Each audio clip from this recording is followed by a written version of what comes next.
നമസ്കാരം. നാം എല്ലാവരും ക്ഷേത്ര ദർശനത്തിന് പോകുന്നവരാണ്.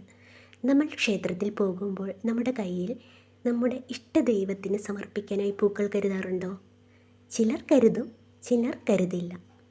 ക്ഷേത്ര ദർശനത്തിന് പോകുമ്പോൾ കയ്യിൽ പൂക്കൾ കരുതണോ?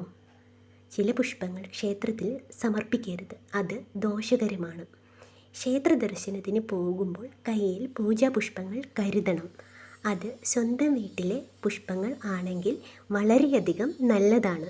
ക്ഷേത്രത്തിലേക്ക് പൂജാപുഷ്പങ്ങൾ സമർപ്പിക്കുന്നത് ശുഭകരമായ ഫലങ്ങൾക്ക് കാരണമാകും. ആർക്കും പൂജാപുഷ്പങ്ങൾ സമർപ്പിക്കാൻ കഴിയും.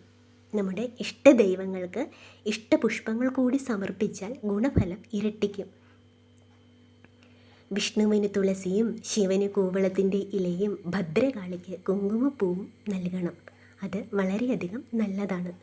ശിവക്ഷേത്രത്തിൽ പോകുമ്പോൾ എരിക്കിൻ പൂവ്, നന്ദ്യാർവട്ടം, മന്ദാരം, കൂവളം, അശോകം, ചുവന്ന മന്ദാരം, വെള്ളത്താമര തുടങ്ങിയവ ശിവപൂജയ്ക്ക് കരുതുന്നത് നല്ലതാണ്.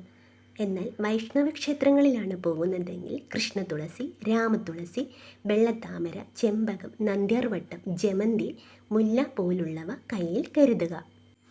നിലത്ത് വീണ പൂക്കൾ, ഒരു തവണ ഉപയോഗിച്ച പൂക്കൾ, ഇതളുകുഴഞ്ഞ പൂക്കൾ, ഇതിൽ ദ്വാരമുള്ളവ, വിരിയാത്ത പൂക്കൾ തുടങ്ങിയ പൂക്കൾ, പിന്നെ തലമുടി വീണ എരിക്കിൻ പൂവ്, തലമുടി വീണ ഒരു പൂക്കളും ക്ഷേത്രത്തിൽ ഒരു കാരണവശാലും സമർപ്പിക്കരുത്. ഇത്തരം പുഷ്പങ്ങൾ സമർപ്പിച്ചാൽ തിക്തഫലങ്ങളായിരിക്കും അനുഭവിക്കേണ്ടി വരുന്നത്.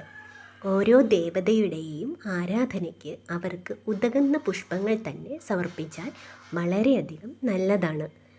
നമ്മുടെ വീട്ടുമുറ്റത്ത് നിന്ന് ഇറുത്ത ഒരുപിടി പുഷ്പങ്ങളുമായി ചെയ്യപ്പെടുന്ന അർച്ചനയുടെ ഫലപ്രാപ്തി വളരെയധികം നല്ലതാണ്.